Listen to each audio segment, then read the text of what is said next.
लीजिए सुनिए रविन्द्रनाथ टैगोर के लिखे उपन्यास गोरा के 49वें भाग को मेरी यानी समीर गोस्वामी की आवाज में। आनंदमयी के घर से रोज सवेरे विनय एक बार अपने घर आता था। आज सवेरे आने पर उसे एक चिट्ठी मिली। चिट्ठी में किसी का नाम नहीं था। चिट्ठी में इस बारे में लंबा चौड़ा उपदेश था कि ललिता के साथ ब्याह करने से वो विनय के लिए किसी तरह सुखदायक नहीं हो सकता और ललिता के लिए भी वो अमंगल ही का कारण होगा। सबके अंत में ये लिखा था कि इतने पर भी अगर विनय ललिता को ब्याहने से निवृत्त न हो तो ये बात वो सोच कर देखे कि ललिता का फेफड़ा कमजोर है। डॉक्टर लोग उसके क्षय रोग की आशंका रखते हैं। विनय इस तरह की गुमनाम चिट्ठी पाकर हदबुद्धि सा हो गया।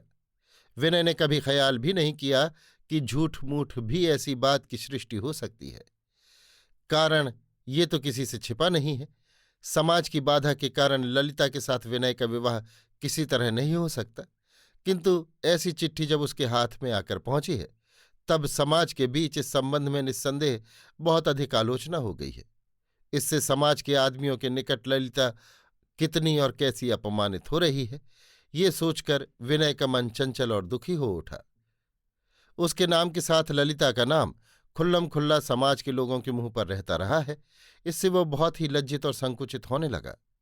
उसे बार बार यही लगने लगा कि उसके साथ परिचय को ललिता अभिशाप मानकर धिक्कार रही होगी। उसे ऐसा अनुभव होने लगा कि ललिता अब कभी उसकी ओर आंख उठाकर देखना भी पसंद नहीं करेगी। हाय रे मानव हृदय! इस तीव्र गिलानी के बीच भी विनय के चित्त के भीतर एक निविड़ गंभीर सूक्ष्म और तीव्र आनंद लहरा रहा था जिसे वो संभाल नहीं पाता था, जो सारी लज्जा और अपमान को अस्वीकार कर देता था। इसी आनंद को किसी तरह दबा देने के लिए वो अपने घर के बरामदे में तेजी से टहलने लगा। लेकिन सवेरे के प्रकाश से झरता हुआ एक मदिर भाव मानो उसके मन पर छा गया। राह पर जो फेरी वाले हाँक लगाते हुए चले जा रहे थे, उनकी हाँक के सुर भी मानो उसके हृदय में एक गहरी चंचलता जगाने लगे। बाहर के लोगों की निंदा ही मानो एक बाढ़ की तरह ललिता को बहाकर उसके हृदय के किनारे पर छोड़ गई। समाज से बहकर आई हुई ललिता की इस मूर्ति को वो और दूर न हटा सका। उसका मन केवल यही पुकारने लगा कि ललिता मेरी है, एकमात्र मेरी है। और कभी उसके मन ने दुर्दम होकर इतने जोर से ये बात कहने का साहस नहीं किया था। आज जब बाहर ही ऐसी ध्वनि इस प्रकार अचानक उठी तब विनय किसी तरह अपने मन को और चुप चुप कहकर दबाए न रख सका। विनय इस तरह चंचल होकर जिस समय बरामदे में टहल रहा था उसी समय देखा हारान बाबू रास्ते में चले आ रहे हैं। उसी समय उसकी समझ में आ गया कि वो उसी के पास आ रहे हैं और उस गुमनाम पत्र के पीछे एक बहुत बड़ी हलचल मौजूद है, ये भी उसने निश्चय जाना। और दिन की तरह विनय ने अपनी स्वभाव सिद्ध प्रगल्भता नहीं प्रकट की। वो हारान को कुर्सी पर बिठाकर चुपचाप उनकी बोलने की प्रतीक्षा करने लगा। हारान ने कहा, विनय बाबू आप तो हिंदू है ना? विनय, हाँ हिंदू तो हूं ही। हारान, मेरे इस प्रश्न से नाराज न होइएगा। अनेक समय ऐसा होता है कि हम लोग चारों ओर की अवस्था पर विचार किए बिना अंधे होकर चलते हैं। इससे संसार में दुख की सृष्टि होती है। ऐसी जगह पर यदि कोई ये सब प्रश्न उठावे कि हम क्या हैं, हमारी सीमा कहाँ है, हमारे आचरण का फल कहाँ तक पहुँचता है, तो वह अप्रिय सत्य होने पर भी प्रश्नकर्ता को अपना मित्र ही समझेगा। विनय ने हंसने की चेष्टा करके कहा, वृथा आप इतनी भूमिका बांध रहे हैं। अप्रिय प्रश्न से पागल हो उठकर किसी प्रकार अत्याचार करने का स्वभाव ही मेरा नहीं है। आप बेखटके अपने को निरापद समझकर मुझसे सब तरह के प्रश्न कर सकते हैं। हारान बाबू, मैं आपके ऊपर किसी इच्छाकृत अपराध का दोषारोपण नहीं करना चाहता, किंतु विवेचना की त्रुटि का फल भी विषमय हो उठता है। ये बात आपसे अगर ना भी कही जाए तो उसे आप खुद समझ सकते हैं।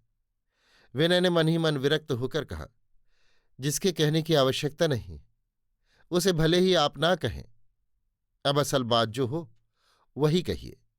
हारान बाबू, जब आप हिंदू समाज में हैं और उस समाज को छोड़ना भी आपके लिए असंभव है, तब परेश बाबू के परिवार के भीतर क्या आपका इस तरह आना जाना उचित है जिससे समाज में उनकी लड़कियों के संबंध में कोई अप्रिय बात उठ सके?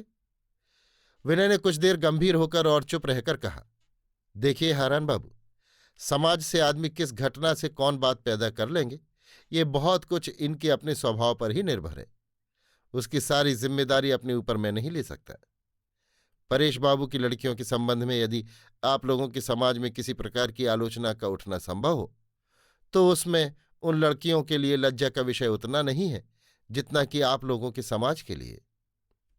हारान बाबू, किसी कुमारी को उसकी मां का साथ छोड़कर अगर बाहरी मर्द के साथ अकेले एक जहाज पर भ्रमण करने के लिए प्रयत्न किया जाए, तो उस संबंध में किस समाज को आलोचना करने का अधिकार नहीं है, ये मैं आपसे पूछता हूं।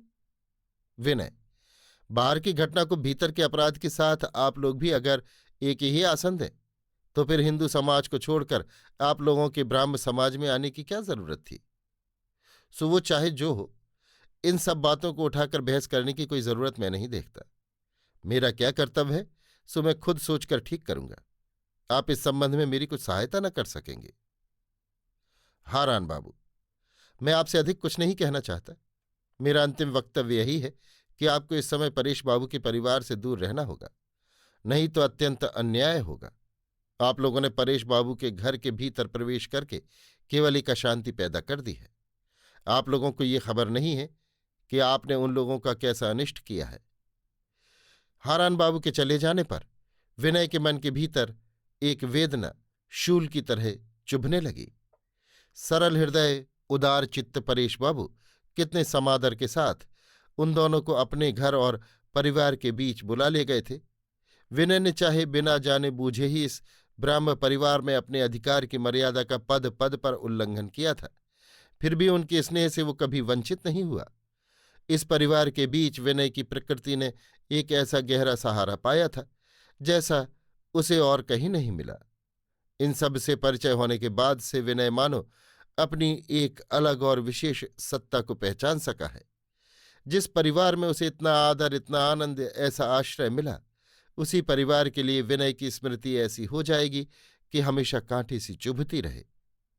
परेश बाबू की लड़कियों पर उसने अपमान की कालिख पोत दी। ललिता के समूचे भविष्य जीवन पर उसने कलंक का इतना बड़ा टीका आंक दिया। इसका क्या प्रतिकार हो सकता है? हाय रे हाय, समाज नाम की चीज ने सच्चाई के मार्ग में कितनी बड़ी बाधा खड़ी कर दी है। ललिता के साथ विनय के मिलन में सच्ची बाधा कोई नहीं है। जो देवता दोनों के हृदय में बसे हैं वही जानते हैं कि विनय ललिता के सुख और मंगल के लिए अपना सारा जीवन उत्सर्ग कर देने को तैयार है। वही देवता तो प्रेम के आकर्षण में विनय को ललिता के इतना निकट ले आए हैं। उनकी शाश्वत धर्म विधि में तो कहीं कोई बाधा नहीं है। तब ब्राह्म समाज के जिस देवता की पूजा हारान बाबू जैसे लोग करते हैं, वो क्या कोई दूसरे हैं?